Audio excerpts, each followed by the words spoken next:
Bonjour à tous et bienvenue dans cette partie de la formation. Nous allons continuer avec la mise en forme. Alors, si nous regardons ce que nous voulons faire, alors les écritures ici sont de couleur gris et ça, nous pouvons le faire tout simplement en venant au niveau de nav top ici.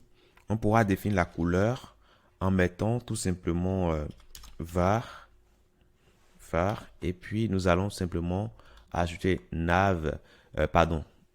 main color gray que nous allons définir aussi au niveau de color ici, ok, color.css. Nous allons le définir là et une fois que ça c'est bon, normalement, si nous revenons ici, voilà, le test est désormais en gris. Nous allons également aller beaucoup plus loin, donc je reviens alors ici au niveau de header ici. Nous allons ajouter un peu d'épaisseur à l'écriture en mettant font weight, on mettra 500 tout simplement. Et là, bon, c'est pas tellement visible, mais on peut aller à 600. Si je fais ça et je viens là, voilà, on voit mieux les éléments et c'est déjà pas mal.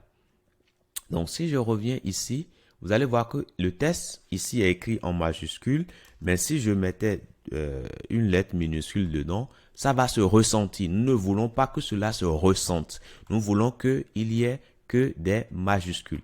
Et dans ce cas-là, à nous maintenant de cibler l'élément qui garde le test. Donc, je mettrai alors ici .nav message, nav top message. Alors, le sélecteur, est-ce que c'est bien ça? Voilà, donc c'est plutôt nav message. Et du coup, je peux mettre ici test transform uppercase. Voilà. Donc, quelles que soient les lettres qui seront utilisées, on aura toujours des lettres majuscules ici. Donc, ça, c'est bon. L'idée, c'est de faire en sorte que lorsqu'on vient sur un élément, qu'on ait la couleur dominante du site. OK? Vous voyez que ça change de couleur.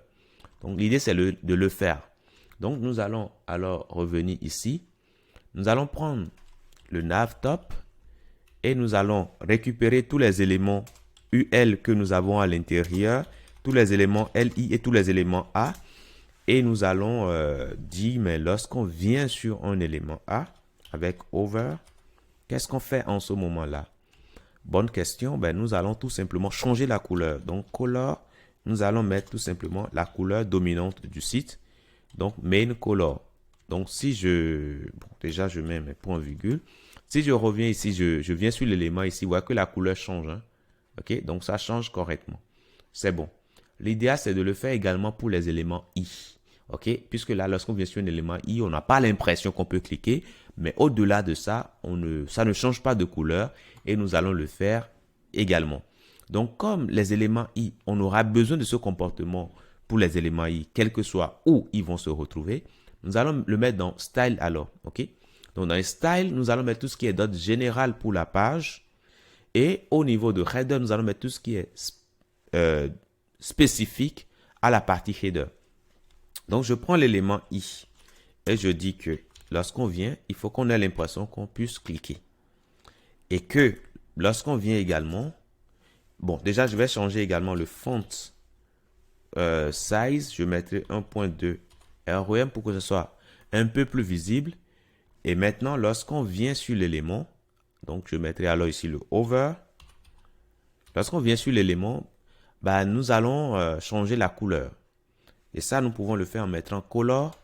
Et nous allons mettre tout simplement var. Et puis, on mettra tout simplement main color.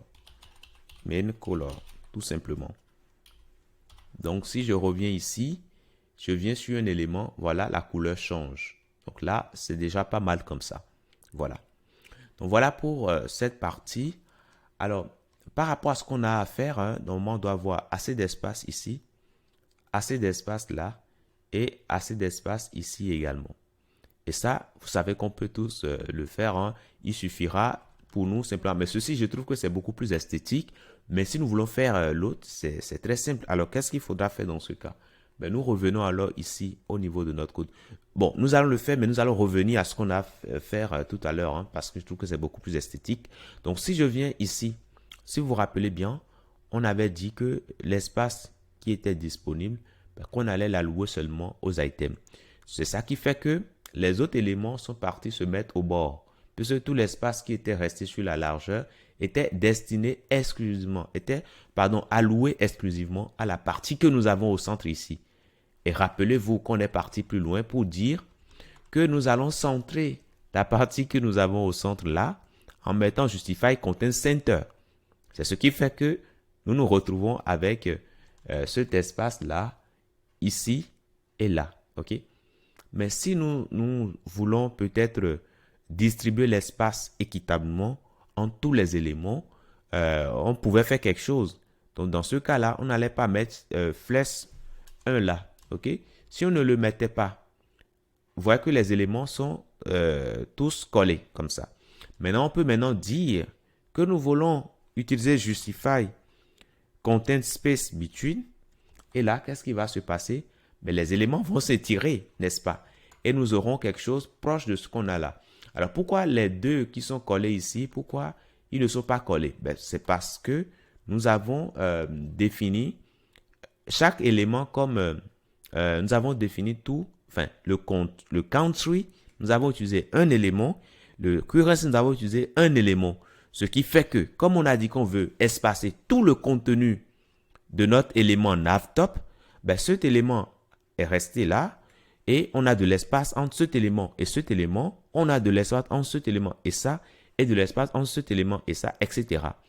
On aurait pu regrouper les deux au sein d'un seul élément et dans ce cas, on n'aurait pas cet espace que nous avons entre les deux. Mais faisons ça alors.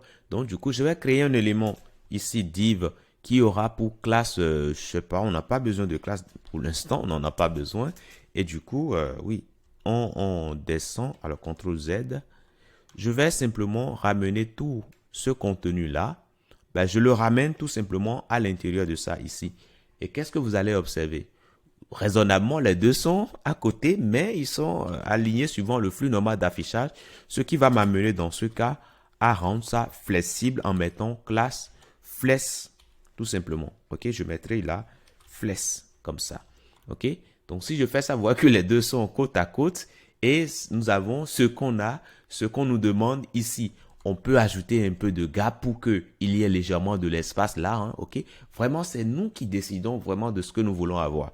Donc, pour ajouter de gap, je ne vous apprends strictement rien. Notre framework est capable de nous aider à l'avoir. Donc, je le fais. Et là, vous allez voir que nous avons un léger espace entre les deux.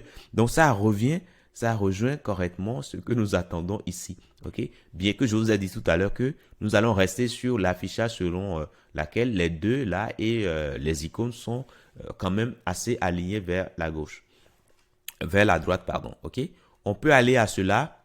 Bon, après si vous voulez, on laissera ça ainsi. Bon, on va respecter scrupuleusement ce qu'on a à faire. Mais ce que je viens de vous montrer là, en fait, je suis en train de vous dire par là que c'est vous réellement qui décidez finalement, ok? Le template que nous avons comme template de base, c'est un modèle de base sur lequel nous voulons travailler.